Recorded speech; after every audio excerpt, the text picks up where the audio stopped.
maybe not last week, but over the last couple of months to actually have a high-level overview to where I spend my time with AI because it's overwhelming, and I get better in picking what actually helps me accomplish stuff. Right. Yeah. Very cool. Well, thank you. That's pretty much it. All right, thanks. Hey everyone, my name is Graham. Where I'm from, I've bounced all over Texas, originally from Houston, but I just moved back from West Texas. I was there for 3 years. My background is in fintech. I work for a stockbroker, and what am I currently working on? It's been a side project. I don't make any money off of it, but it's an information provider for people who are making AI trading bots. Okay. So similar to what you're doing. But right now, my pain point that I'm dealing with is I don't have a very good way to find my audience. So I saw this and decided to come out. What's the most recent thing that I've learned about AI last week? I've been using AI or LLMs as a judge. So using AI judges to evaluate A/B testing for product. Okay. So I actually just finished an article about it. I posted it on Twitter. 0 views, but it's the exercise of it. You didn't tell your agent to go get it out there? I said make no mistakes, Okay. so yeah. That's all you need. Okay, great, perfect. Thanks. Hi, my name is Sasha. Thank you, Gracie, for inviting me. I live in Austin. I moved here from New York and San Francisco, and currently I'm working on my move. I just moved house and I'm working on going to Europe tomorrow. So. You're gonna go to the heat wave over there. Yes. So I told everyone on pause, but I'm in real estate investments and also have rentals. So I'm doing a lot with AI on that front. Pain point. I have solved. One of them, which was Google MCP connector and editing of the documents, changed my life, and I finally got my robot AI to work on the assistant. But the pain point, I guess, I put my intention to make money in Central Texas physically and also virtually. So I need to figure out how to make money virtually with AI. Yes. And yeah, last week I fixed my bot and it works. So after 5th try or something like that. Perfect. That's great. So I always like to round this out with some news. So I always look for solopreneur news, right? Things that focus on solopreneurs, things that focus around a little bit of AI. Because a lot of people realize, like some of them mentioned here, how do people do it? How do people find customers? Right, so there was a guy who did $20 ghostwriting gigs on Upworks, and he was able to parlay that into a 6-figure monthly recurring revenue for a personal branding agency, right? What he discovered with these jobs were these companies that were posting these simple jobs. He personally started reaching out to them around with his agency directly, and that's how he started getting bigger deals, right? So going that channel through Upworks showed him who the people were out there posting those jobs, and then approaching them directly. Right? Slack channels are helping marketers get paid. So there's a lot of niche marketing Slack groups out there. There's a Slack channel for Austin developers that does 100,000 members, right? And it's huge. It's been around for a very long time, right? And so and so if you've ever thought about creating your own group, a lot of people know school. Slack has been around for a long time, right? And then that's something that a lot of people have parlayed that either into premium channels or a paid Discord server, right? So that's something to think about because it lists in that article all these groups that people are going to, and they're using it to find clients, they're using it to find agencies, they're using it to find jobs, right? And some of them are agents, some of them are workers. They're going in and noticing what's happening, and they're basically offering hey, I can do that for you, right? And it's turned into a lot of opportunities. There's one guy who's building one-click Hermes agents personas and he already has 5,000 customers on just 3 months of work, right? So anybody know what that is specifically? Okay. So basically that is what you would say like an agent for marketing, somebody for a CMO role, right? Somebody for a CTO role.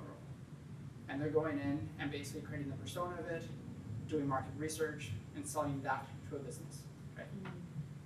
And that has huge demand right now, right? Because agents in itself is huge, right? I've learned MCP servers, just selling that to businesses is a whole other business in itself, right? And so sometimes when you tell people like, well, do you have an agent or do you have this? And they're like, why use ChatGPT? I'm like, good, at least we know what that is, right? So it's hard because like, when you're in a group like this, you think everyone in the world is using AI. And the reality is, majority of the world is not using AI, right? And I know firsthand because I've had a lot of people go out, start agencies, they go into communities, and what do you think happens? Well, we don't want that. AI is not allowed here. We don't talk about AI in this room. I know this firsthand because my friend experienced this in Houston. He went over there and tried to do that. And the backlash he got was so shocking to him because he was here in Austin, right? So he's been to all the AI meetups, he's been to all the groups, so he thinks everyone's using AI. So he goes to these groups, he goes to this stuff, nobody wants it, right? Nobody wants it, and it's crazy. So I do remind people like the world is not all using AI. Even though it sounds like everyone's using AI, you read the news, oh AI this, AI that, you go to actually a lot of businesses, it's not what you think, right? So this other one right here, I got tired of paying $100 a month for options data, so I just built my own. I charged $20, right? And what he did was, he's like, I know where the data is coming from, so I'm just gonna build my own, create my own pipeline, and I'm just gonna charge 20 bucks and give a 7-day free trial. So when I read his whole story, he went and he's just like, I got tired of this because like, I talked to Claude and Claude said, no, we can build this. And why is that? Because guess what happens? I've done this already. I can go to a site, hey Claude, can I build that? Sure. And just copy it. So if you can do that, what does that tell you about every business out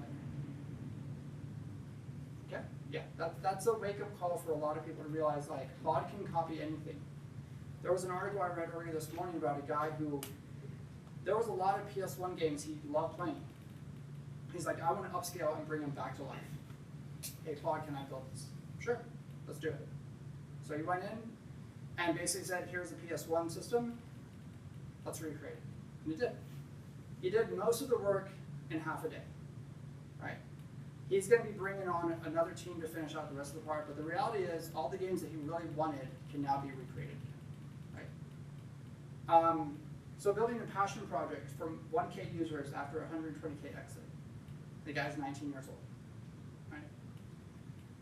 Since 13 years old, he's been building all these projects with all these different tools, and now that AI has been around in his life for the last 3 years, he's now been able to build lots of smaller programs a lot faster. What he does is he gets to 1,000 users, and he goes out and looks for buyers right away. The last one he sold, like it said right here, was 120K. Before that, it was 50,000, right? He does small businesses that sell for under 150. That's what he does. This is very interesting, how a walking app makes 615,000 a month and how you can learn from it. Basically, there's this site called Clone an App, and it's just a data site that just tells you every app out there and all the data that's on it and what it's doing, right? And it broke down this one app where basically, as you go walking, it rewards you with points. And the more you walk, the more points you get, and those points can be turned into gift cards, gas discounts, shopping things, all kinds of stuff, right? And all of a sudden it went from making a couple thousand a month to now it's doing this, and now they have big fish buyers looking to purchase the app, right? But the purpose of the website is so you can go and see, hey, what can I build that might be the next thing? Well, like I said, if everything's copyable, I can just ask Claude, hey, copy this, build it for me, make it blue, right? What happens to ideas now, right? And then the last one right here was really interesting, where he already has a full-time job, but in his job he's realized, hey, there's something happening out here that I can start something real quick and deploy. And what he built was a tool that says, hey, I will help you find jobs. And you know how the job sites work right now, where like as an employee, you can go to the site for free, use it, and then apply for a job. Well, he flipped everything. He said, no, the people will apply and pay to use the service, and AI will go in and find all the jobs for you and bring them to you. Right? So he did that in 2 months, and now he's earning 3.3 a month doing that. Right? So he's still in the beginning stages, and he knows he can get this to 6 figures in a couple of months. Right? So, any questions? So upcoming events this week, or actually tomorrow morning, is the June roundtable breakfast with the Claudette Club. This is a women's all-day building program, and that's July 6th. That's coming up, and I've been watching their events pretty recently, and so it's for women's only, and they build all day, and they get together and they just build. So,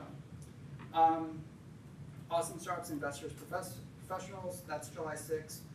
So awesome startups and startups and entrepreneurs, those are both on the same day at the same time, which is pretty funny. And they're both in the evening, by the way. And then Austin Empower Breakfast, they've been around for a long time. That's a paid event. That's July 8th.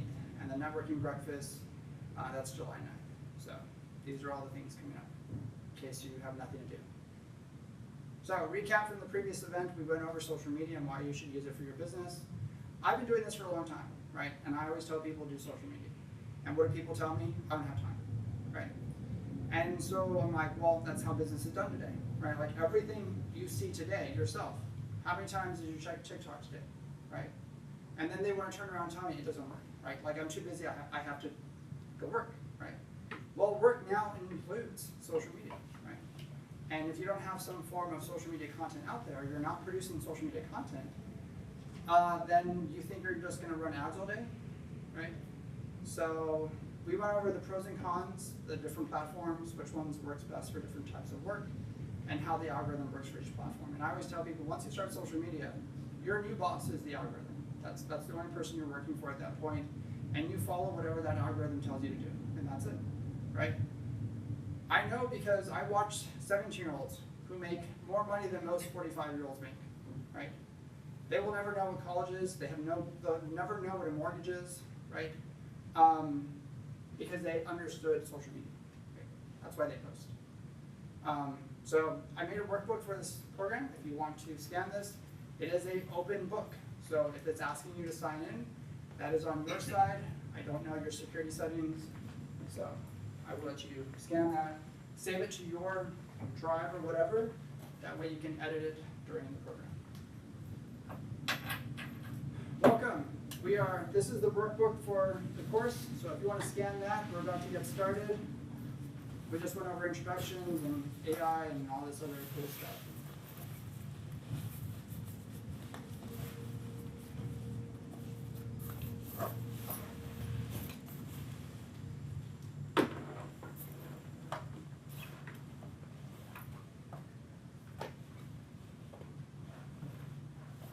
I'll give you some time to do that.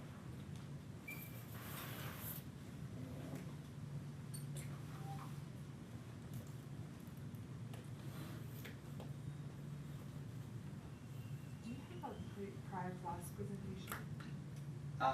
This you mean like?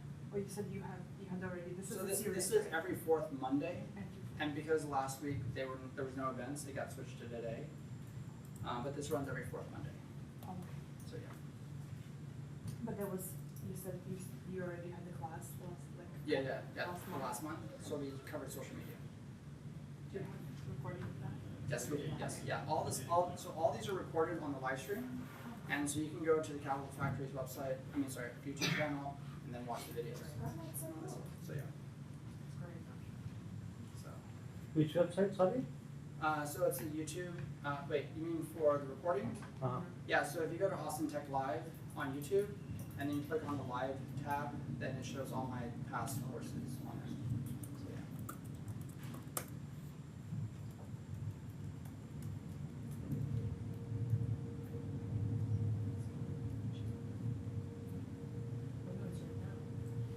Well, yeah, it's live right now because we're here, right? And the old ones are on there. And yeah, all the ones, if you look every month, you'll see the things. Yep. So we have a simple warm-up exercise, and it shouldn't take you more than a minute to go through this. And again, if you want to move closer, by all means. Is this thing on the workbook? Or no? No, this is not on the workbook. This is just to get you all thinking and going. So the first prompt basically is write one sentence that describes a signal you want your audience to receive every time they see your content, right? So this is something that I go over with people who do social media. What's the feeling or the mood that you want to convey as a brand, right? From a personal standpoint, what type of content do you want to create that sort of signifies your landscape of what you do, right? And that's why content creation has changed tremendously, because we have lifestyle, we have unboxing, we have gaming, we have food, we have all kinds of stuff now, right?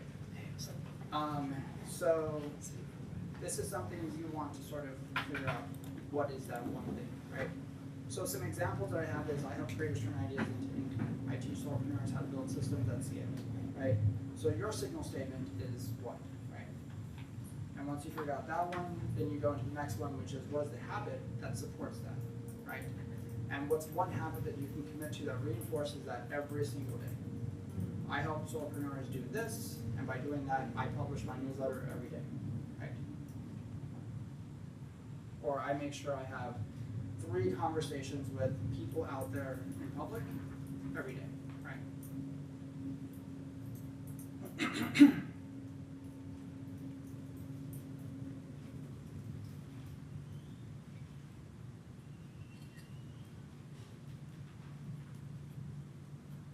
And you can write it down, think about it. If you wish to share it, you can. You don't have to. Otherwise, once we get started, it's a roller coaster after this.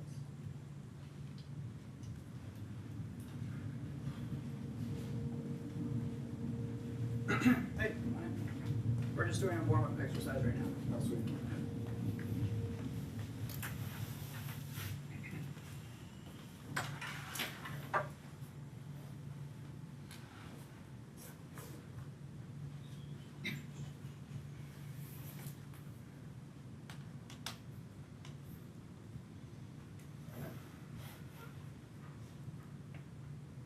So for those that have the workbook, did you want the workbook still, or?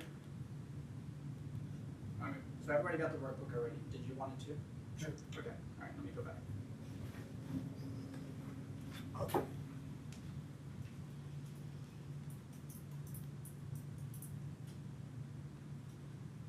So the workbook does follow along with all the slides. So as we go through, you can add in to the workbook as we're going through. All right, so is everybody good on your 2 prompts? Need 30 more seconds? And again, this is just to get you thinking, because once we get into the content, just like before, you're gonna have a lot of questions later on. So.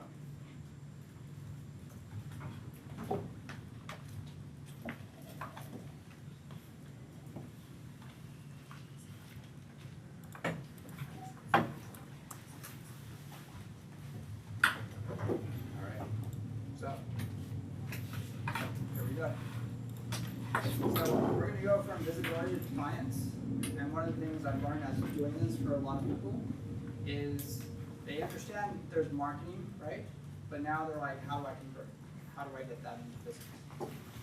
So that bridge between this starts from what we did before this, which was social media, getting ourselves out there, growing an audience.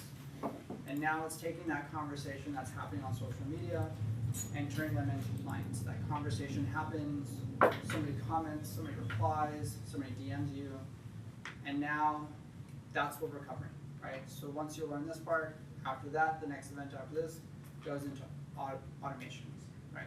So optimizing it. So in order to do that, we're going to cover 3 business models. One, which is physical, if you sell physical products. 2, for those who do digital stuff, even it'll include SaaS as well. And then there's the service provider, the consultant.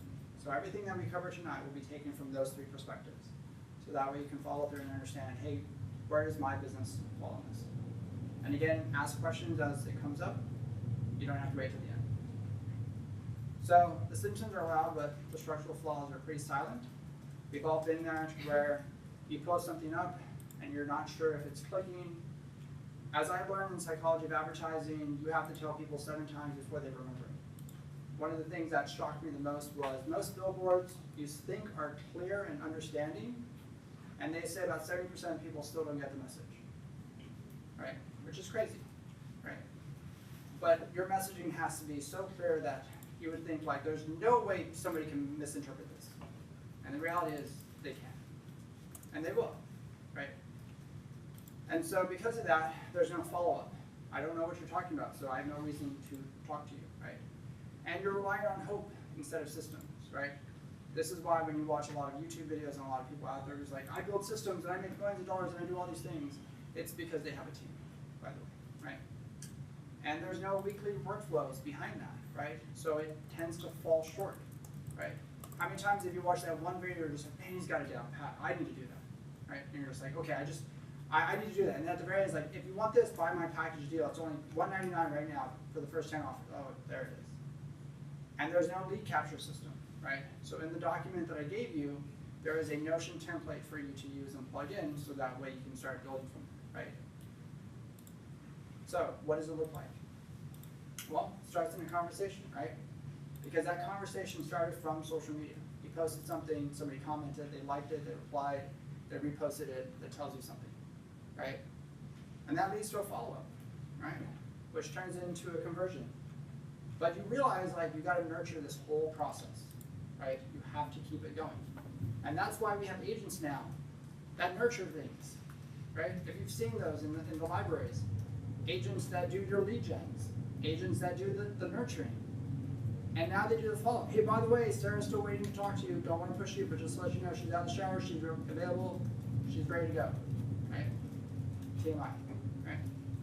So if you keep going, it's a process, right? And this process tends to be overlooked sometimes, right? So sometimes we think, well, I just replied, but they're not interested, I never heard back. It's a lost person, right? The reality is we're all busy, right? How many times have you replied to something, emailed somebody, forgot about it, got deleted, AI went in, replied for you, messed it up, right? It happens. So you gotta build the trust, that trust turns into nurturing, and it may turn into something else, right? And so because of that, it tends to cause problems. Yeah, you can do, yeah, thanks. Okay, appreciate it. So, what does it look like for a dead inbox? We've all been there, right? You have something, hey, just want to let you know we're having a party tonight, you should come out, blah, blah, blah, no response, right?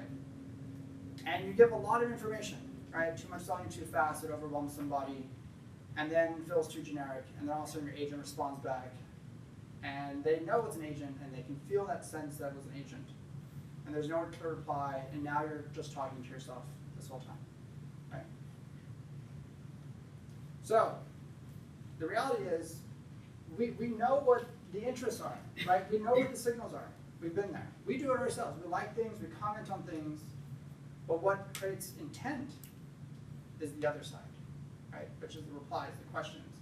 Hey, does it work for this? Can I apply it to this product, right? Can I get it in blue, right? And there's a click. Somebody downloads your product. Oh man, they're interested, right? How many times have you visited a site that says, hey, if you act now, and you sign up and put your email address, I'll send you my free ebook, right? That's a lead capture, right? That was the reason why that book is free. So, what are lead magnets? So before I go into this, what would you consider a lead magnet? You can shout it out, you don't have to raise your hand. Like the one the girl does, like a free assessment of your business. Okay, yeah, that's right. Anything else? Open source stuff on GitHub. Okay, very good, I like that, yes. Anything else? Prompts, like, oh, reply for these prompts, these templates. I see that everywhere. Yeah, all right. So lead magnets create that beginning part, right? Which leads to a DM, hey, I read your book, I really like this, I'd love to sit down and talk to you, right? So that follow goes into a conversation, which hopefully leads to a conversion, right? And then that process may take a couple of days, it may take a couple of weeks. So we have this whole conversation that's happening, right? All this clutter, all this stuff that's taking place in social media, right? And you're trying to funnel it into a very concise, orderly system. right? And that's why we have ClickFunnels, we have all kinds of capture systems, right? And now we have agent workflow systems that take all that conversation and filter it out to the ones that are actually interested, right? That's where we are right now, right? So you're looking for the organic conversation that could start something, right? But what tends to happen is it's too broad, right? Or it's too long, you know? Right, this conversation's dying out, what's happening, right? And no DM tie-ins, right? How many of y'all use DMs for your businesses? I'm assuming nobody? Just started. Just started. Yeah. Very good, I'm glad to hear that. Most of the time I talk to people who don't have any clue why they would use a DM. They're like, but I have a contact form, I'm professional. I'm like, cool, great, because we don't use social media, got it, right? The reality is, most of the conversations and deals happen now where? WhatsApp DMs, right? Instagram DMs, that's where the big stuff takes place, right? So, these are lead magnets that work, right? Short PDFs, toolkits, right? Notion templates, checklists, swap files, webinar invitations. Hey, come check it out. I'm going to be doing a 1-hour free webinar this week. I do it every Tuesday, 9 a.m. Let me know what you think, right? And mini guides, right? All these right here are lead captures, right? This helps somebody gain an interest in what you do. So you understand, like, okay, this person right here, they get it. And in that lead capture, what also should be inside of it? An offer, Very good. What kind of offer? maybe like an entry level one, right? You never want to ask for marriage, some big offer. You want like a small offer and then get them used to. Yeah, Yes, just kind of that's right. So what I always tell people is everything you do should have a CTA. What is that? Call to action in everything you do. You should never put out something out there that has no CTA. What that means is you're just entertaining people and nothing happens, right? I spent hours working on this video, I put it out there, I got 3 views. What happened? I said, what happened at the end of your video? What did you say? What do you mean? It was a great video. I put hours into this. Claude and I worked on this all night. It was perfect. I was like, but what does the end of your video say? Thank you. I'm like, what? Like, there's no like book me now. Like, do you want to know more? Like, comment below. Like, subscribe. It's like, I'm supposed to do that? Claude didn't tell me. You know, there has to be a call to action, and that's what each lead gen does. Is in everything you see here, there is a book me now, comment, subscribe, like, something, right? So let's look at it in an application sense. From a physical product seller, what does that look like? I sell handmade candles, that's the context, right? The magnet is personality quiz. Personality quizzes and surveys are huge funnels that are great lead gen tools. How many times have you gone to a website that says, hey, fill out this form to figure out what house is best for you, right? That's what good real estate agents do. You fill out the form, you do all your stuff. At the very end, what does it say? Ask for an email, or book a call to schedule a home visit, right? And what is the script? Want help picking out your perfect scent?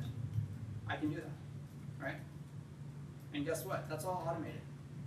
So Google form, they fill it out, they do their thing, captures the email, guess what happens? Agent responds back, hey, got your response, I loved it.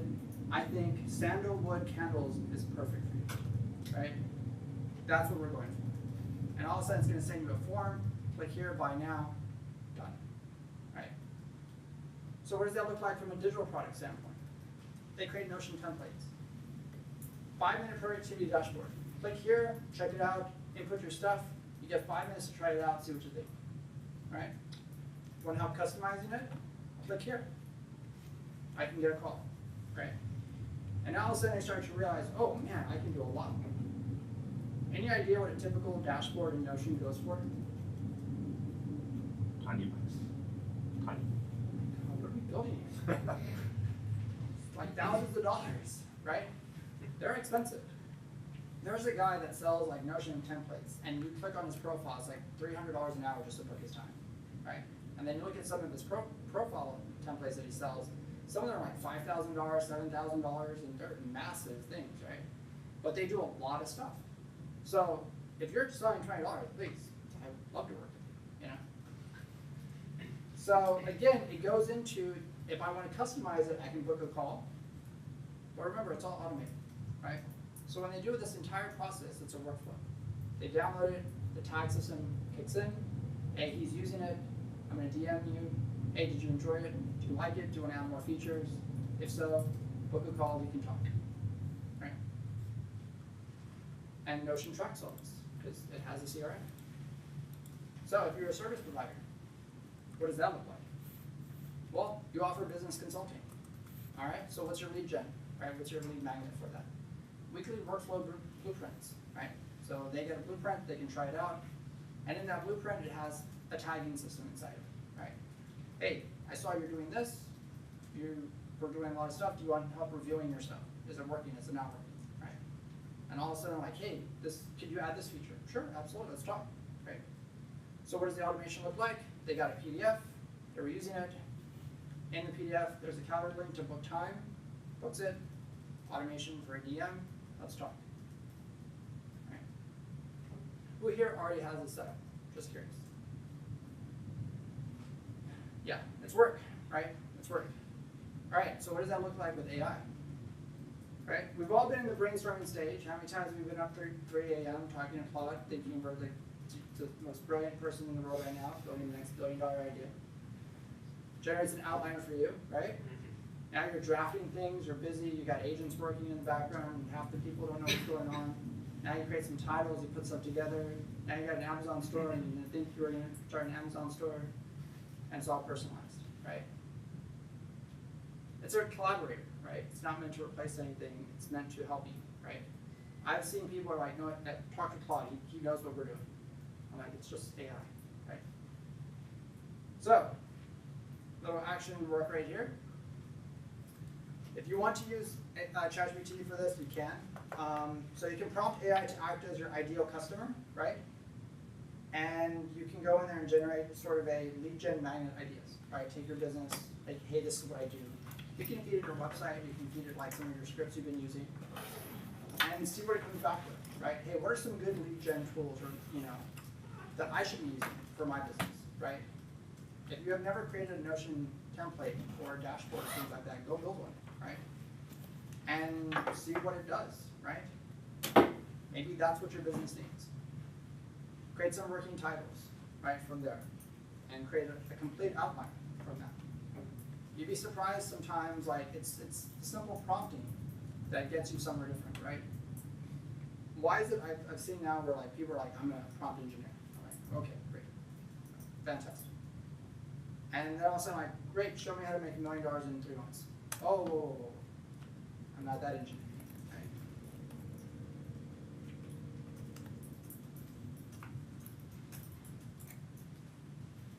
So who here has already done the ideal prompting thing already? The personal exercise? I don't know, like in general, like before this class and all that stuff. Who here has spent time like, hey, who's my ideal customer? What do you think they're looking for? Okay, all right, good, all right, okay.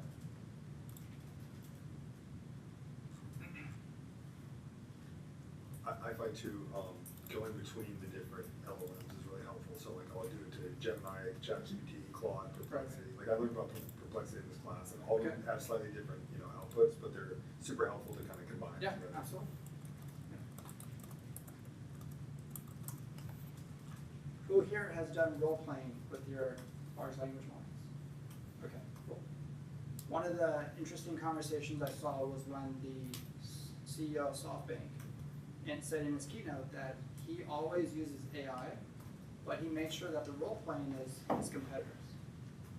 He only talks to them as the competitors.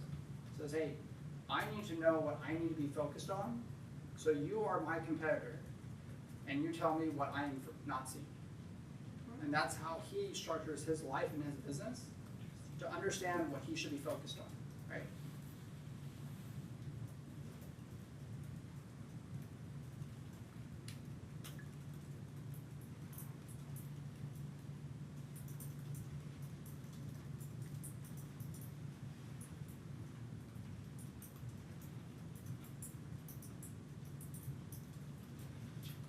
And ask questions, take your time, and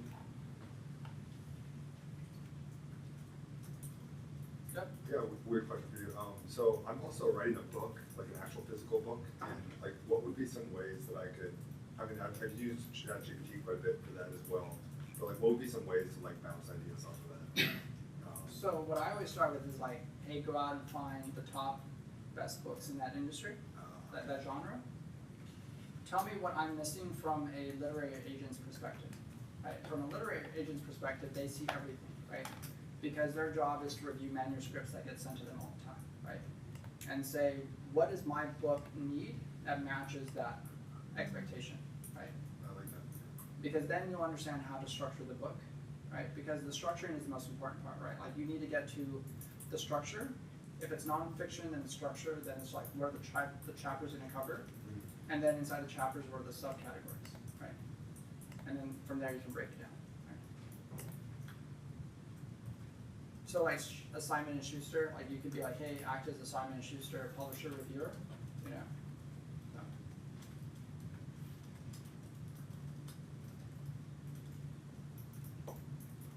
Everyone's good? We're ready for the next part? All right.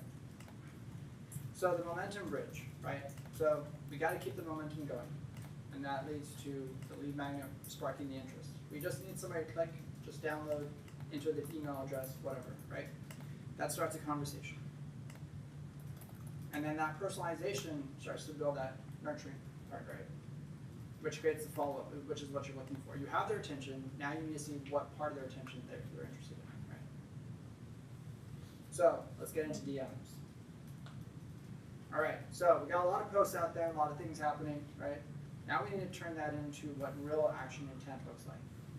So creating that one-on-one intimacy creates the focus, right? That person might reach out to you, hey, I want to work with you. This is what's going on. I saw what you're doing. Interested. Cool. Here's my link. Book some time with me. I'd love to talk, right? Get them to do an action, right? Because if you try to do this whole like, are you free on Thursday? You know, that's not good for you. Let's do Friday. Oh, it's a mess in DMs, right? Give them a link. Sees your calendar. Books. Done, right? Allow personalization, right? Find some information. We can all do that now. We have agents that can go out and find their LinkedIn, their Facebook, whatever, right? And say, hey, what do I need to know before we have this conversation? Oh, they love long, short walks on the beach. They enjoy cats. They like Chinese food, you know. They lived here. They live there, right? What agents do like Facebook searches? So do you know Amplify? So Amplify is basically a really large scraper, right? And I'm going to show that later on in the presentation. But Amplify can go into Facebook and it can scrape whatever information you want. Wow. Right? And it can do the same for LinkedIn, right? So you can go in and be like, hey, I need you to scrape all this information, organize it, throw it into a spreadsheet, take that stuff, tell me when's the last post they made anywhere, right? And it can do that. And then tailor a whole, like, what do they like to talk about kind of thing, right? One question for Amplify. Is the links to your personal social media account Amplify, or is it separate from your personal account?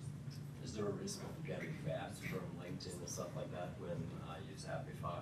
So from what I understand with Amplify, they're just a proxy, which means that they rotate that proxy like all the time. That's why they're able to do that. I didn't know that until I learned what Amplify does, and then I found out that's what they do, right? So there's one guy that his profile on Amplify is only LinkedIn scrapers, and he has like 30 of them, right? Now, we all know LinkedIn is very particular about what their stuff does, right? And so he goes in and he makes a ton of money because he's a creator on Amplify. So all his LinkedIn things are phenomenal at what they do, right? And it just rotates it. So, yeah. So that part is not connected directly to my business or personal LinkedIn?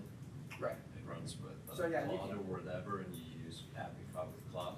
So Yeah, you can do that, yes. You can connect it and whichever like system you set it up with, then yeah. does not need any login or stuff like that, right? I don't think so, no, because I think it runs through their own systems. So, yeah. I think you But, might need it for like if you're trying to use their system, but maybe not necessarily for like whatever you're working on. Right, yeah. So, They charge yeah. you a fee for doing the scraping. Oh, yeah, Some yeah. of the workflow. Right, I mean, we're gonna go into Amplify later on, but yes, I will show that, yes. So the anatomy of a high converting message, right, personal opener. again, do your homework, find your stuff, right? There's no reason we shouldn't be doing that already, right? Get some context, right? Find exactly what is gonna hook their attention, right? Value first question. What's crazy is a long time ago, this was stuff that took a lot of work to do. We had to go through a lot of stuff, and now it takes a matter of 2 minutes now with AI, right? And that's the crazy part. The people who are using AI at such a high level, this is what they're already doing, right? They're building out systems like this, and they're just going in and basically going to Apollo and be like, go find every person in this thing, and go find all their profiles, give me everything, and go contact them and make it personalized, and here's the stuff, right? For most people today, doing that, yeah, that's hard to set up, right? And it takes time. But once you get it and once you understand it, you're like, how do I live without this, right? And then that soft invite happens, yes? Can I ask you about content apps, like AI content apps? Sure. Do you have any preferences for those? You mean for like TikToks or for like, like generating videos or generating? Yeah, generating content, I think is. So we have a ton of them now. I will let you know that if you do anything video-wise, it is very expensive, right? It is very, very expensive because AI video generation is, what, 15 seconds is like $200, right? And so one of my friends was like, I want to get into AI UCG. I'm like, you must be rich. I have no idea, right? Let's talk. Let's go out to dinner, right? And he's like, what do you mean? He's like, have you never generated a video with AI? He's like, no. I was like, I just want to. I'm like, so we want to get into something we haven't done our homework with. I was like, you must be under 25, right? Because he didn't realize how expensive it is, right? Why do you think Sora shut down, right? What about Higgscale? Isn't that managed or VEO or? You can do that, right? But like that cost is going to add up over time, right? Because if you're doing this and you're trying to meet the algorithm's demands, right? That adds up real fast, right? This is why I always tell people, like, just grab your phone, go shoot something, keep it simple, right? Do you really want to sit there and be like, I'm going to create a video that's viral and all this stuff? Because there are tools that do that. Like I can tell you there's one like smartcontent.co. I believe that's the address. It generates viral TikTok videos for you. Like that. You type in the prompt, does all your stuff. And so many people have done that, right? But you're going to pay money for that. You're going to pay money. But the reality is you have to meet that algorithm's demand, right? Let's say all of a sudden like it works. Well, guess what? They want more, right? How many times have you gone to somebody's page and you're like, oh, they haven't posted again. Oh my God, this is ridiculous. Like, I need more content, you know? And that's what happens when you become really famous on social media. You're just like, your audience wants more and more and more, right? Like I watch a lot of people who do content creation, and the first thing they ask is, hey, when's the next video dropping? They're like, I just made a video. Like, what do you mean? Like, I have a life, you know? And they're like, well, we need more, right? So is the expectation to do like 5 videos a day? That would be awesome. So, well, or like, I don't know, awesome. I've heard, or like. So, does anybody want to know what the social media agency standards are? Like, if you're signed with an agency, do you know what the standards are? 3 a day? 1 a week. What agencies are we working with? Oh my God. What is the standard posting rate for Snapchat? Just Snapchat. A day. Certain times. Anybody else? What do you mean by standard? Yes. Like Standard. for- Like you're signed with an agency. Like for commercial? No, you're signed with an agency. You're going to produce content every day, and let's just focus with Snapchat right now. Like they expect you to do all platforms every day. Well, let's just do Snapchat right now. What is the number of times you have to post a day? You said 3. Most creators I know at least do 1. 1? It's like 10 plus, isn't it? It's 100. Okay, it's 100. Okay, that's minimum. Minimum. They expect, right? So the reason why is because again, it's a business. Right? Like it's an agency, right? And I understand this industry very well because I come from it, right? So that's just Snapchat. So what do you think TikTok is a day? You're looking at 20, 30 times TikToks a day, right? 23 times? 20 to 30. Oh, 20 right? to 30, yeah, okay. But who do you think they're signing that's doing this? And why do you think they're signing them? Teenagers. People forget teenagers have time, right? But again, that's why they're making millions of dollars, and that's why they have brand deals, right? Because those agencies are going to work with them and be like, hey, you make TikToks like people eat candy. And so to a teenager making a TikTok, it doesn't take effort, right? You give a TikTok to a 35-year-old, and they're going to have to read a book, right? And so that's what happens is like there are standards to this stuff. And so when you watch their stuff, you're just like, how do they have any time to do stuff? Like they're always posting. And then you find out, well, it's because they're with an agency, right? And there's a reason why, like, you go into their account, you're like, man, you posted your entire day. You know, and you find out, well, no, they're getting paid a lot of money for that. That's why, right? And so it's okay. I'll forget it. So what happens is like. How much do these agencies charge? Can I ask? So agencies don't work like that. So how agencies work is they take 10% of whatever deals they make for you, right?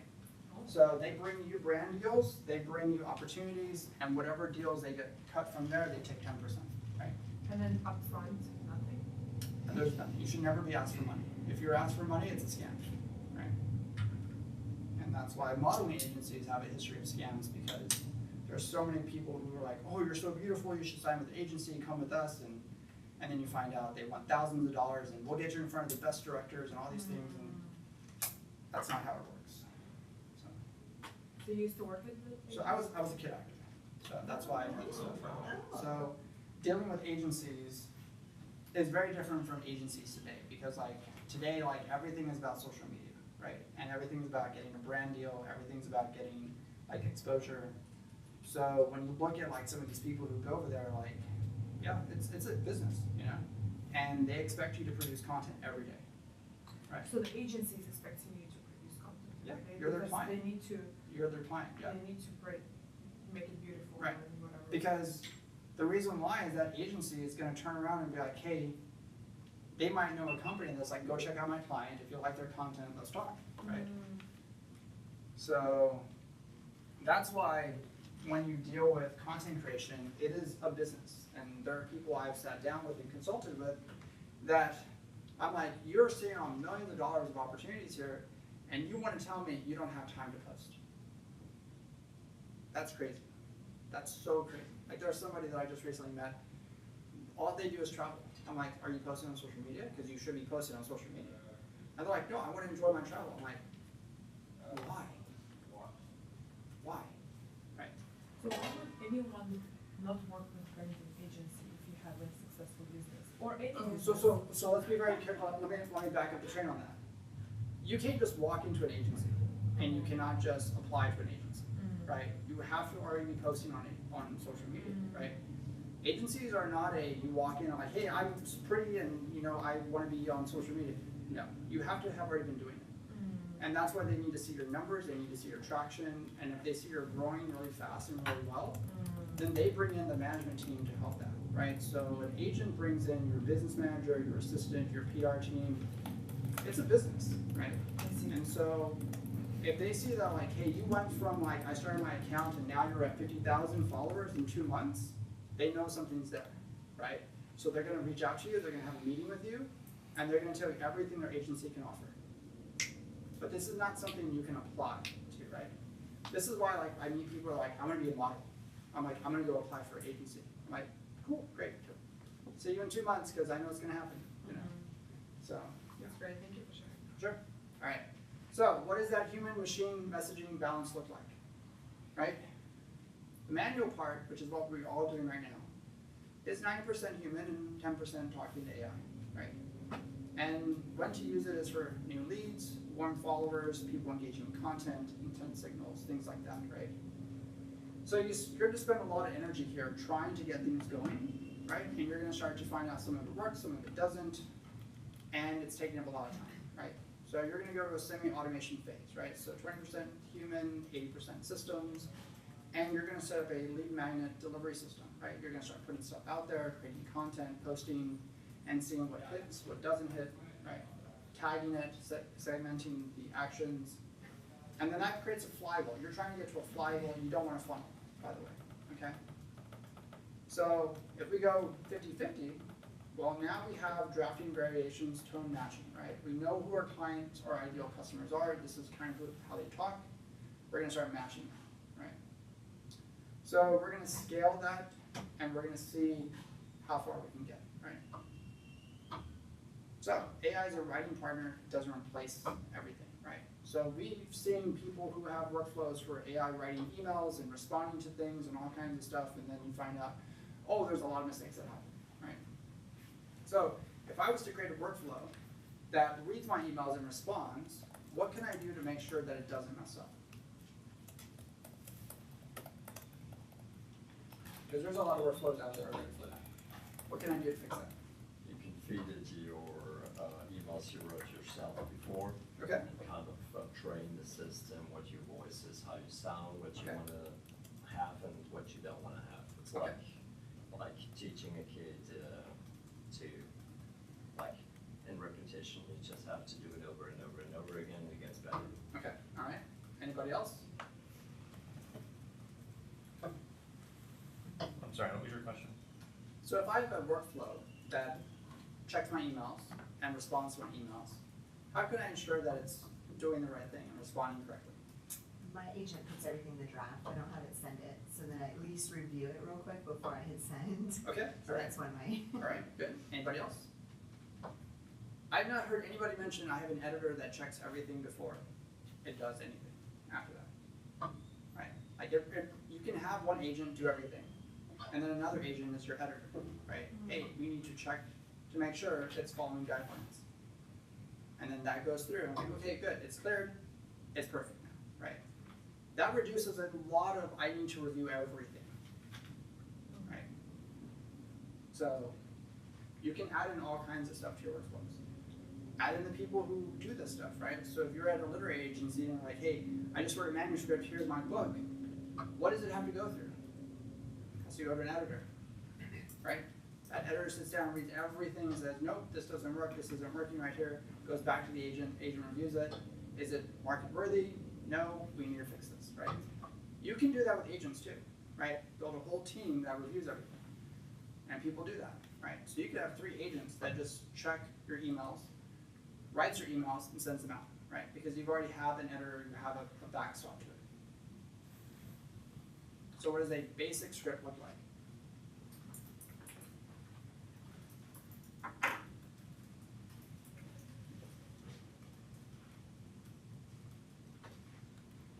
And again, a lot of these start as DMs, comments, things like that, right?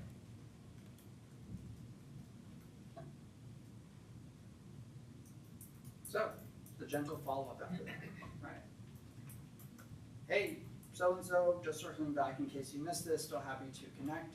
And we've all seen responses like this. We've had emails like this, we've had comments like this, right? And these are all just systems in play. And now with AI being in use for so many things, you have a lot of large companies, mid-sized companies using these various systems, right?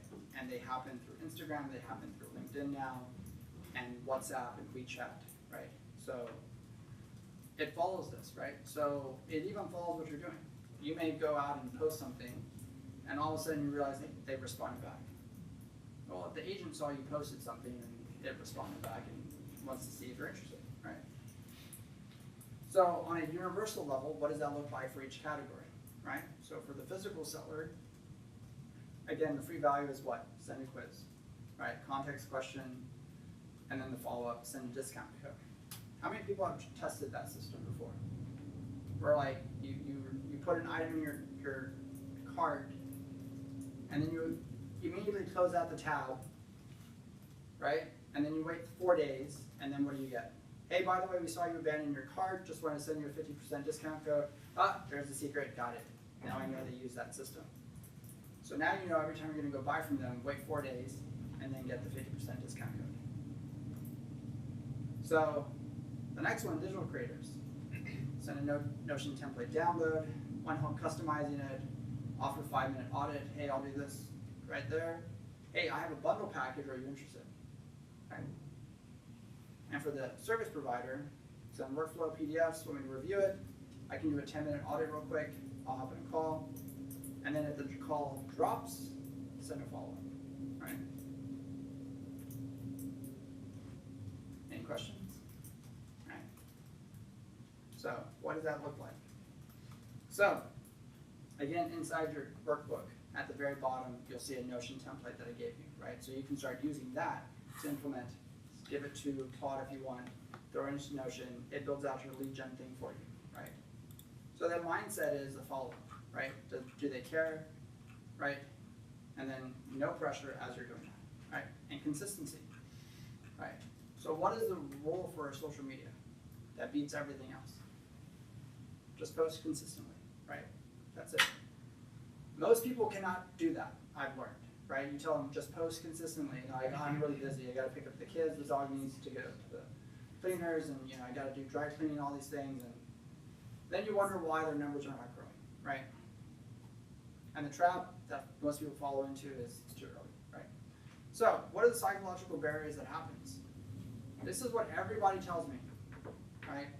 Well, I don't want to be annoying. Like, I can't be messaging them every week. Like, that would get irritating, right? And I don't know what to say. Maybe they're busy right now. Maybe they're on vacation, And then all of a sudden, you forget who's messaging you, right? How many times have you gotten an email, hey, Sarah, just want to connect with you. You're like, who's Sarah? Right? What's going on here, right? And there's no tracking system. There's no workflow rhythm, right? So it's just randomly sending things out, right? So all of a sudden you get overwhelmed and you're like, I have 100 people I'm trying to connect with and I don't know who's who and I forgot who's trying to do what, and this is not good. So what does that look like on a 30-day schedule? Send an initial message, hey, just following up, want to see what's happening. Day 3, check back in. Day 7, add a follow-up, here's a discount code if you want to talk. I'd love to hop on a call. Final touch point after day 14, and then day 30, re-engage. If it happens, right? So, Notion lead tracker, right? This is what a typical Notion tracker looks like, and it tells you what stage they're at, okay? It sent the proposal, notes, interested in premium features, let's see what happens, okay? And this one right here is a qualified lead, so we know this person wants to do something, they've scheduled a demo, now we need to get approval from the team to go to the next stage. Right? Simple, flexible, perfect for solopreneurs. Anybody used this in Notion before? Okay, perfect, all right, yeah. I've learned Notion and Airtable is popular right now, that's why I mentioned Notion, right? So some people are go high level, some people are HubSpot, other people are, so yeah. Their own. I really like Notion. Just works with my brain. Yeah. And then what was the other one? Obsidian, right? Yeah, that was it's Obsidian is For another. second brain, that's kind of more second brain, for organizing everything. Yeah. So I have a friend who uses a lot of that too. So, and the reality is we're going to see more and more of this stuff, right? So like you're probably like, well, I'm really good at Notion. I'll just stick to Notion. And then 6 months later, there's a whole other thing people are popular about, and it's never going to end. Okay. So I just want to let you know there is a really good YouTube video out there. She teaches you how to do an entire lead tracker template for Notion. That's the name of the video.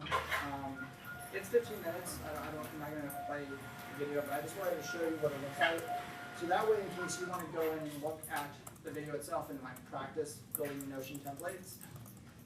If you want to be a creator for Notion, there is a marketplace. You can go in there and start selling Notion templates and dashboards. I will tell you, dashboards are worth a lot of money. A lot of money. Did y'all see the dashboard somebody created for the Artemis trip? It was all public data, and it was a website, right? And it just looked like the mission control from NASA, and it just showed where the shuttle was around the Earth and what's going on, and all this data, but it's all public information. Right? And you can build that in Notion, right? So, but yes, dashboards are a big business. So what does that look like from a progression standpoint? So the new lead, the warm follow-up, the active conversation, and now the follow-up right there, which is the conversion bridge and the book call. We're trying to get to the book call so we can get the client, right? And now we have AI tools that follow the conversation and then nudge you to say, hey, you should offer this, say this, right? So what does that look like on a framework for physical products, right? Tracks the quiz takers, goes through, see who actually finishes the whole quiz, and then segments who's interested in what, right? We have a lot of candles, we sell a lot of products, now it's categorized, it's tagged everything, and the follow-up action is it logs the DM conversations and set reminders to follow with different things. That person might only be interested in seasonal flavors. So, right, so 2 months later, we're gonna follow up with them. Hey, just to let you know, our spring collection just got released. Here's some candles you might like, right? We've all dealt with this, by the way. Large corporations have been doing this for a long time, and now they're using AI. So, digital creators, right? Tracks your downloads, right? How many people downloaded this week, and segments everything, right? Which one showed productivity, which one did finance, logs those actions, and sends bundle offers. How many times have you gotten a bundle offer and you're just like, oh, I gotta buy that, that's such a good deal. And then your frame of reference is, but who else is doing this, right? But if you act now, you know. And then service providers, right? How many downloads did you get from your PDF toolkits, right? And how many followed up with targeted calls, and then it tracks the stages from there, right? Who actually wants a demo, who wants this, and then from there you can figure out who do I need to follow up with that's actually wants to do this. So again, the automation layer behind all of that shows form, tagging, email nurturing, and DMs. And that's it. So, just out of curiosity, because we live in the world of AI, how can I take something like this and tell AI to just build it for me? What would I do? Create a big spec document. Okay. But I'm lazy. Like really lazy. I take a picture and then I just send it to. Thank you. I did That's- in 2 that's seconds. all I I wanted did to that say. in the That's earlier it. I thing. was and gonna she say, like, did. take the PDF and start it. You can take a picture, tell Claude or whoever your favorite AI is at the moment. Be like, I need to build this. This guy told me I need to start doing this. We need to make this happen. I'm gonna go make a sandwich. I'll be back in a minute, right? Claude's gonna get to work, start building everything out. Whoa, whoa, whoa, I didn't tell you what I'm doing. All right, all right, I'm a candle maker. I need to build this for my candles. Make it happen. All right, good, got it. You come back later, the whole layer system is built out. So now what do you do with that?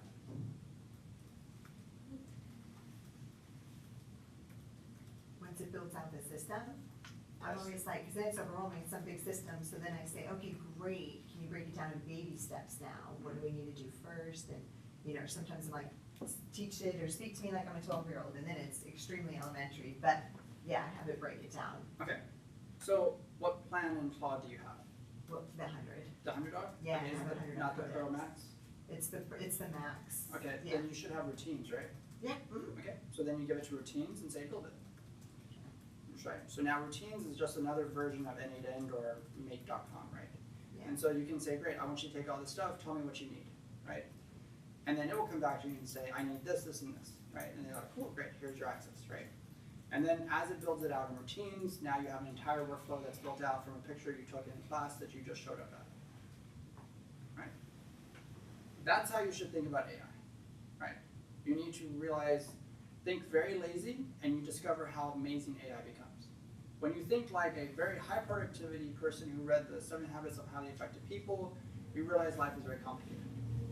But when you think like a lazy person, oh, AI is amazing.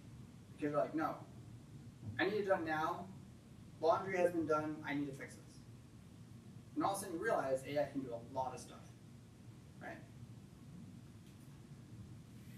So, tools for simple automation, right? Where does most stuff come from that you don't need to pay for? Google Forms, right? So start there, right? Microsoft Forms, I think Jot Forms has a free version, I'm not sure. And connect it to something, right? If you have the pro plans for AI tools, they have the connectors, right? Like OpenAI's version of routines is operations, right? So if you have the $200 version of OpenAI, then theirs is called operations, right? For Claude, it's routines. Yeah, it's on code, because you threw me off when you said routines, so on code it is routines, but on cowork it's scheduled. Sounds like Very me. good, yeah. So then you can go in there, always think like a lazy person, you'd be surprised how fast AI becomes, right? So then you can go into your connectors, whichever one you want to use, and basically say, I'm going to be using N8N, I need you to set it up for me in N8N, right? And then it will do it, right? And then now you need the brains of everything, because this is all going to be happening, right? You need to see what's going on. So what are you going to do? You're going to build a dashboard, a Notion, so you can see where everything's happening, right? And you're going to connect everything. And now you're going to go to Notion and be like, oh, cool, great, that's fantastic. This is working, right? Simple is where it's powerful, right? I've met many people who are like, it's very complicated. And I said, why is it so complicated? Why does it need to be so complicated? It's like, because that's what It is. I'm like, did you not take a picture of this and tell AI, like, make it simpler? Right. Do that. Right. See what happens. So let's get into a little bit of automation. And then I want to get into some of the tools that I mentioned before. So what does a blueprint look like for physical products, right? Again, the trigger is the quiz, system tagging, output, email, right? I want you to remember, like, taking pictures or even videos is what you should be doing, right? Did anybody see that power user guide in Wall Street Journal article that came out like 3 months ago? It says, this is what power users are doing. And I read the article, I was like, I've been doing this for a long time. What do you mean I'm a power user, right? Like, there was a guy who was a robotic engineer. They just got this huge robotic system into their lab, and they had to rebuild the whole system. And I said, so why don't you use AI to give you some application uses? And they're like what? I'm like, what do you mean like what? Just set up the phone and just have AI watch what you do. And he's like, it can do that? I'm like, you're the engineer. You're the one who's using this. What do you mean you're asking me questions, right? And he's like, I didn't know there was a video version. I'm like, yes, you're paying for that, right? And it's true, right? Like, it has more context from your video sense. So watching what it does, if I set up this blueprint right here, and I go to N8N or Make, and I run it, and I give it to AI as a screen capture, what should I do?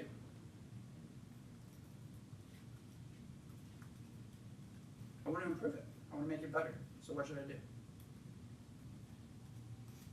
Sometimes I put it into another LLM. I kind of go back and forth and say, can you improve on this? Codex, can you improve on this? And go back and forth. Tell them to do some independent research. Yeah.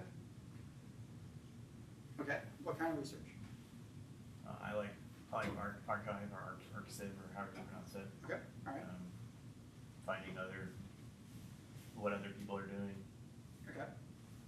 What I would do is I would say, like, who else is using this out there, and how did they use it before, and how have they improved it now, right? Or have they improved it, right? Find new applications, right? And then tell me what you need to make this better. It may tell you that it needs an MCP server to connect to certain things. Cool, great, I will go get you that, right? If you don't tell me what you need, it will always assume that that's all it is, right? But when you don't tell AI, hey, let me know, like, I can help you, buddy, like, I'm here to help you, right? It will always assume that it can only do what it does. That's it, right? So the same for consulting, right? Take this whole thing, go over there, build it out, find a way to make it better. So the sweet spot for modern outreach today is you want the automation part, right, and the human touch. You know? So that matrix, your end goal, again, I'm reiterating this part right here, the bundle offers, the book calls, and the sent recommendations. So personalization, that AI is going to feed everything, it's going to review everything, and it's going to tell you, here's what you should comment, or here's what you should say. Who here has seen AI bots for Telegram or WhatsApp? Right? There's a lot. Who here has used them? Right? If they can sit there and read all these conversations for you, what should they be doing? Hey, let me know when somebody's interested in this. Hey, let me know when there's a conversation about this. Let me know when this is happening, right? Now all of a sudden you realize this is what they're doing now, right? This is why these companies that are pouring money into this are like, we need to have a return. So the ethics behind it is, make sure you're using public stuff. I've seen people use private information. Don't do that, right? Keep it open, keep it light, but don't over-personalize to a point of like, hey, this is kind of creepy, right? And make sure the AIs that you are using are public and valid, right? There are some AI models out there that are a little iffy. So again, anatomy of a high converting message, opener, context, value first, following. Any questions so far? So I'm going to get into Amplify in a bit, and then we'll go into a bit of automation for Make. So, but yeah, right here, this is the path to the conversion part, which is you start from the trigger, start from the DM, clarify what you're looking for, what is the problem, build the trust, and the initial offer or counter link. All right, so on a weekly flywheel dashboard, what does that look like? For some people, it's 10 conversations you want. For others, it's gonna be 50. For some, it's gonna be 20, right? And then you want 5 strategic follow-ups. Something should say like, hey, this person is interested. Who here already uses Apollo?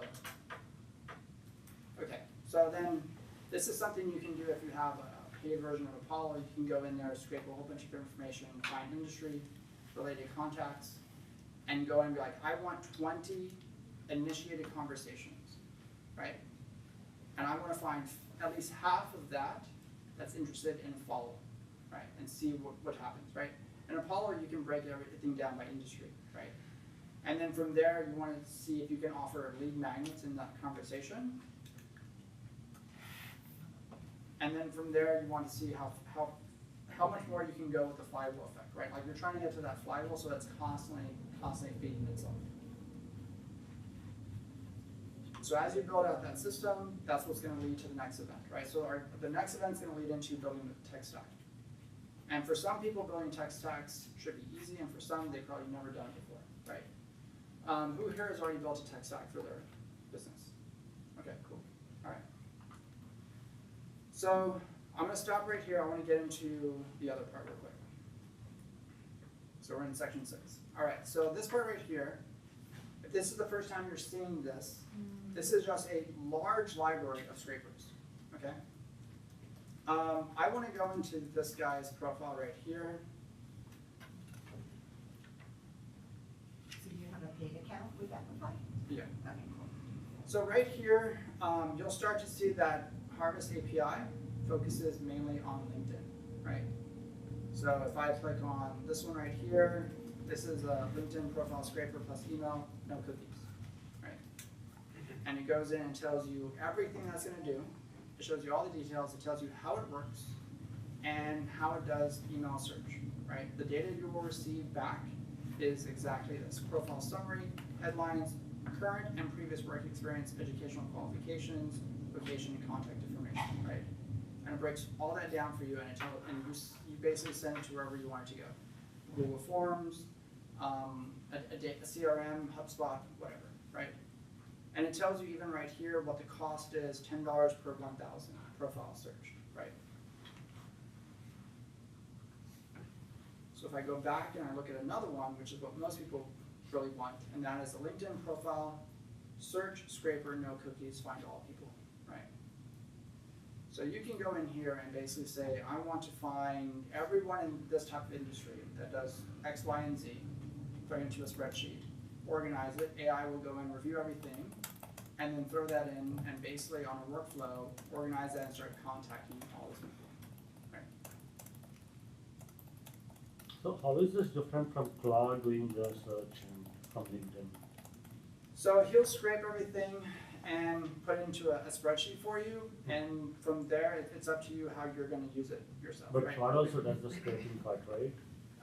To a certain extent, yes, right? So this is more advanced. This is way more advanced because he has different things for different stuff, right? Like you can scrape profiles or you can scrape industries. I think it's post scrapers, right? So if you want like all the posts that any person in this industry has put out, it'll scrape all that stuff, right? And it doesn't give you any cookies attached, right? Also, some website has agent.md that stops agent from going in. Exactly, right? And that's why, like, when I learned what Amplify is actually doing, they're just rotating proxies that whole time, right? So that way they don't get blocked, right? So profile reaction scrapers. So if you're looking for every post that they've done that has reactions, right?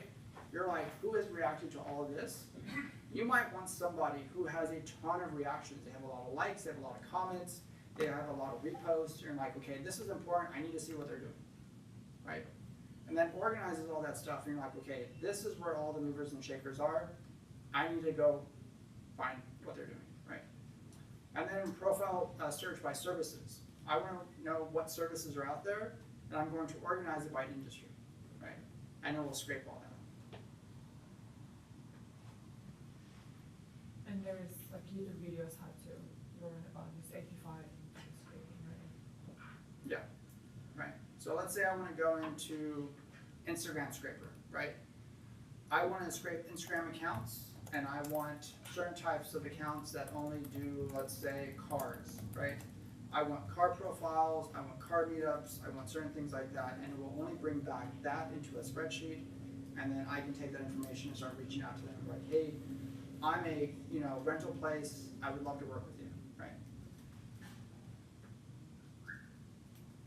This is another big one right here, website content crawler, right? So you can go out there and basically scrape every website out there for a specific type of content. And it will organize everything, put it into a spreadsheet and give it to you. And from there you can tell your agent how to work with it, right? I want to see every new website that was created in the last 2 weeks that covers these industries that do X, Y, and Z, and it will give you that, right? If there's a YouTube video scraper, like I'm looking usually for transcript. There's your YouTube scraper, okay? So you can go into here, it'll scrape all kinds of stuff that you're looking for. If you want transcript scraped, it will look for specific keywords, right? And then it will tell you who the YouTubers are, right? For what video, right? Is it like a monthly, how do they bill? So they build based off of volume, right? So normally How many they, records you download or scrape? yes, and normally, that's what I'm looking for right here is the cost. It was up there, $2 for 1,000 videos. $2,000 for $2 for $2 for 1,000 videos pricing from 2,000. Oh, yeah, there it is, Instead. yeah. I don't know if it's accurate, it's amazing. Yeah, right there. So- Yeah, so $2.40 per 1,000 videos. And then you pay a monthly subscription also on top of this, though, right? So basically you're giving them a set amount, right? So you're gonna go into your account and upload $50, $100, and 1,000, things like that. So, yeah. Yes? Is there like a school scraper or, what's another one that they have? Well, school would be. Kajabi. Yeah, school, so they do have school scrapers. Scraper. What But would it you doesn't scrape? seem to work. See, rating is bad. Yeah, I know, and it's $19 a month for usage. If I go to the other one, Group Scraper, so this one right here, they don't have any ratings, they're $8 per 1,000 results. And so, if I go back, Which Scraper, those videos is just like, oh, $3 per 1,000 results, doesn't have. and what they scrape, and there's no reviews on this one right here. But it tells you who the creator is, and they do have a check mark, so they probably put out other scrapers as well. So, but again, in Applify, there's all kinds of scrapers out there, and again, all they do is scrape data. That's their only thing, right? And you can do Google Maps scraper, TikTok scraper, e-commerce tools, Facebook, lead finder. So if I want to go in here to do leads, right? So $1.50 for 1,000 leads with emails, right? It's an Apollo alternative because Apollo kind of already does this. So you can go in there and it breaks everything down. So if you want to get into this whole world of this stuff, you can go in, create your own profile, create your own scrapers, things like that. And it does one for Twitter, Facebook ad library, and tons of other stuff. They also have ones from China as well. And whoever's still using this, there's one for Craigslist. So good for you for using Craigslist still. 123 people. So. 123 people, that's it? So. That's Zero funny. reviews. That's hilarious. But yeah, so yeah, the actor stats is 2 have bookmarked this, 123 total users, and 63 monthly active users are using this scraper. Good for them. I'm glad Craigslist is still alive, right? Me too. So, but yes, as you can see, there's all kinds of stuff, and I always tell people, like, to me, like, this is a gold mine of opportunities, right? Like, if I looked at like open table restaurants, I can scrape this and reviews and all kinds of stuff. You can make an entire business off of just this one thing, right? So, and there's even ones for Reddit, right? And post search. I'm sure there's one for all kinds of other things. Yeah, it gets pretty intense, like how much they go into this stuff. But again, there are other stuff. So they do now have MCP connectors are live, right? So now you can connect these to your MCP servers, and so that way these scrapers can work with these tools to scrape more information, right? But What are you specifically scraping for? What I look for is like events in cities, right? So one of my friends, he has a really great website that basically scrapes like every event site and just aggregates it, right? So what I'm trying to do is like see a better way to find the private hidden things, which is a lot harder to do, right? Because like I look for the invite only stuff, I look for like the private dinner things. San Francisco has a lot of those, right? Austin has a number of those here. They're a little harder to find if you don't network a lot, right? There's one for executive women's dinner that they have here, and then there's one for e-commerce founders as well.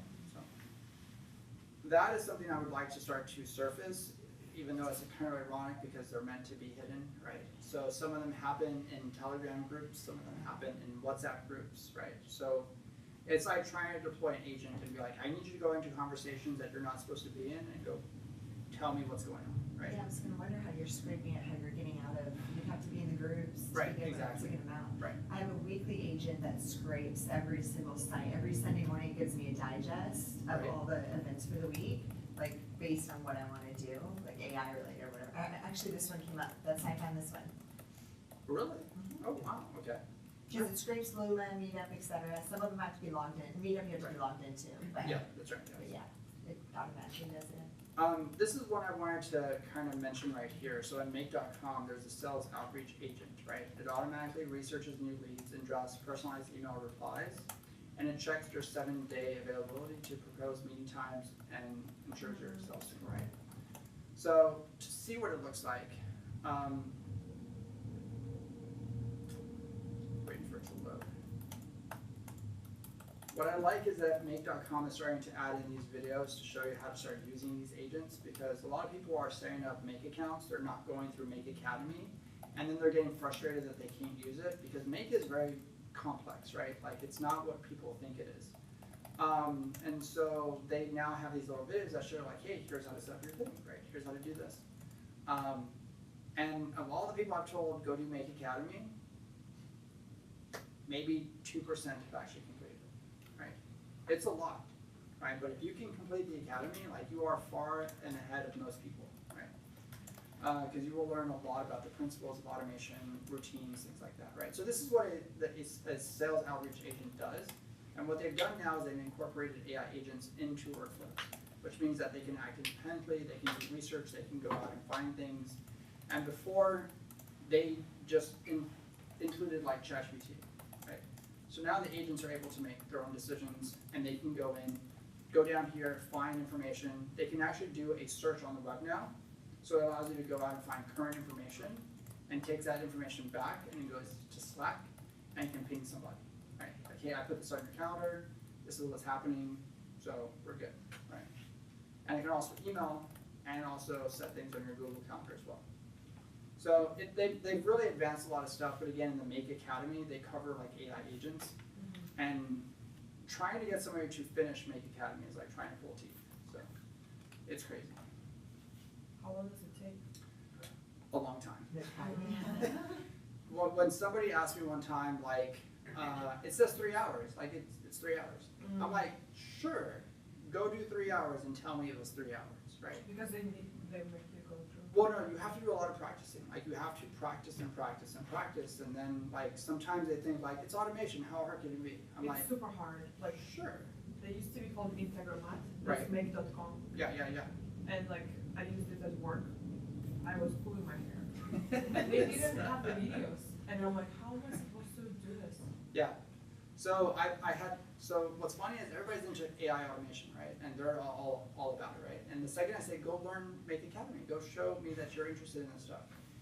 Very few actually complete it, right? I had one guy that was like, I have Christmas break coming up, I'm gonna do this. I'm like, okay, let's see what happens. Message him 3 weeks later, how are we doing? Oh, really busy right now, now's not a good time. You know, got through the first module, you know, maybe I'll finish it later on. And message him, how are you ready to Make Academy? Yeah, we're not done. And I was like, what happened? This gung-ho like AI automation, and like we're gonna learn it, and yeah, it's really hard.